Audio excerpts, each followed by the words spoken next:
Bien-aimé dans le Seigneur, Shalom. Une petite vidéo parce que j'ai un petit sujet qui m'est venu en tête en écoutant une chanson. Écoute un petit peu cet air.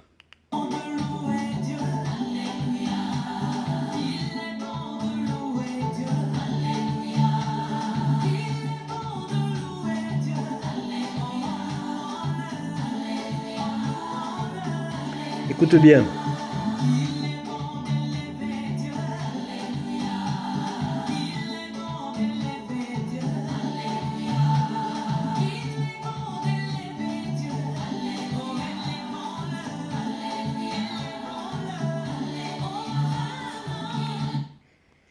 Voilà. Voilà ce qui m'a amené à faire cette petite vidéo aujourd'hui. Notre chanson dit « Il est bon d'élever Dieu ». Alléluia.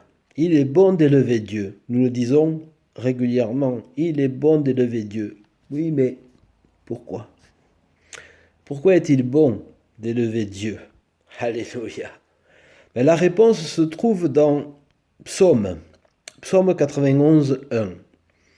Que nous dit Psaume 91, 1? Psaume 91, 1 nous dit « Celui qui demeure sous l'abri du Très-Haut repose à l'ombre du Tout-Puissant. » Je répète. Celui qui demeure sous l'abri du Très-Haut repose à l'ombre du Tout-Puissant. Alléluia. Celui qui demeure sous l'abri du Très-Haut repose à l'ombre du Tout-Puissant. Ça nous éclaire pourquoi il est nécessaire d'élever Dieu. Élever, c'est mettre en hauteur, donner une position élevée. Est-ce que si on parle de l'ombre, puisqu'on nous parle de l'ombre dans ce verset, si on parle de l'ombre, est-ce qu'un brin d'herbe peut faire de l'ombre? Je ne crois pas. Ni une petite plante peut faire de l'ombre. Peut-être qu'elle fera un peu d'ombre au pied, mais elle ne fera pas beaucoup d'ombre. Un grand arbre, par contre, peut faire beaucoup d'ombre. Et plus l'arbre est grand, plus l'arbre est haut, et plus il va faire de l'ombre. Si tu veux bénéficier de l'ombre pour reposer à l'ombre du Tout-Puissant, il faut que ton Dieu soit très haut. Plus ton Dieu sera haut, plus tu auras de l'ombre. Plus tu reposeras à son ombre, plus tu reposeras à l'ombre du Tout-Puissant. C'est pour cela que nous avons besoin d'élever Dieu. Plus nous plaçons Dieu au-dessus de toute chose, et plus nous reposons à son ombre. Alléluia. C'est très important.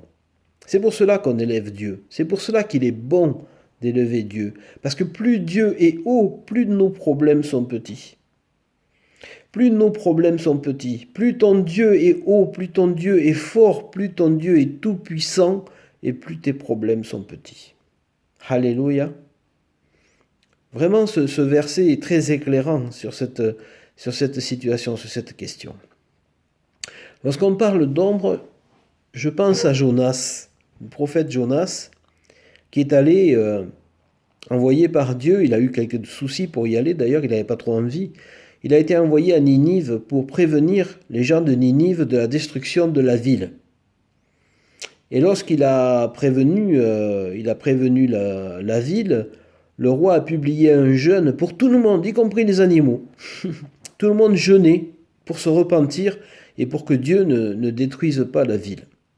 Et effectivement, Dieu a suspendu sa volonté de destruction de la ville. Et Jonas était très fâché. Et Jonas est allé au désert, il est allé s'écarter de la ville. Et la Bible nous dit que Dieu a fait pousser un ricin.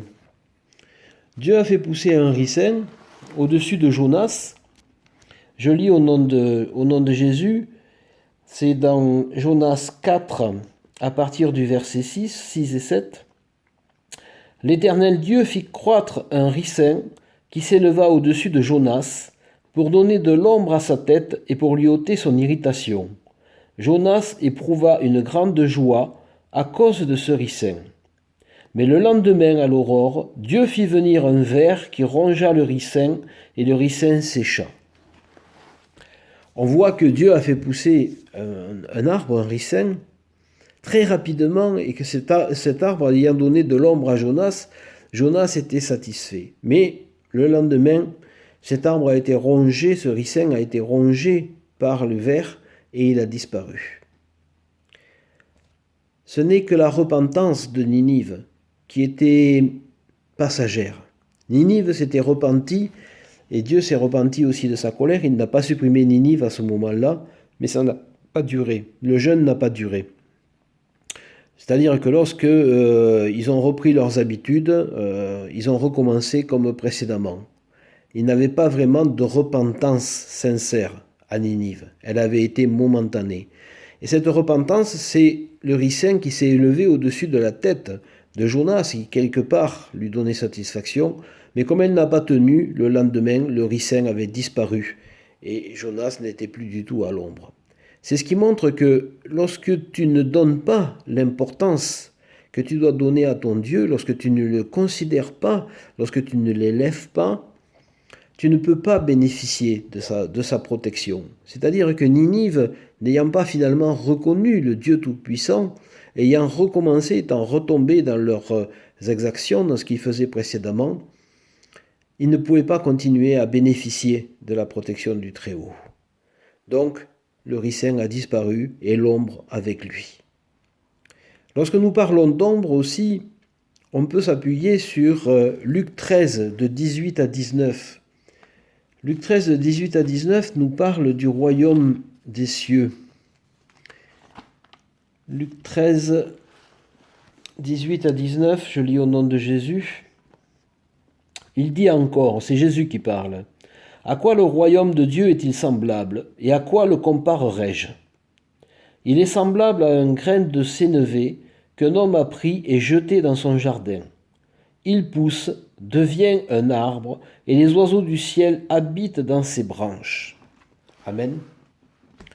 Ce grain de sénévé, c'est le grain de moutarde, la graine de moutarde qui est la plus petite des graines, mais qui, lorsqu'elle est semée, peut grandir, se développer et devenir, comme dit la Bible, un abri pour les oiseaux du ciel. Amen. Cette graine de moutarde, c'est ta foi. Plus loin, Jésus en parlera encore. Il dira, si vous aviez de la foi comme une graine de moutarde, vous pourriez dire à cette montagne, va te jeter dans la mer. Lorsque tu as la foi et qu'elle grandit, elle devient un grand arbre. Et ce grand arbre n'est autre que l'abri du Tout-Puissant. Plus tu as la foi, plus tu crois, plus tu élèves ton Dieu.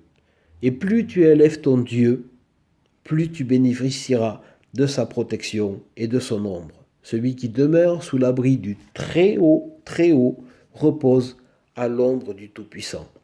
Alors, et la foi, mon frère, ma sœur, ne soit pas comme la ville de Ninive, avec une foi momentanée, une repentance momentanée, et une véritable repentance, reviens à Dieu, crois au Seigneur Jésus-Christ, et tu bénéficieras de cet abri du Très-Haut.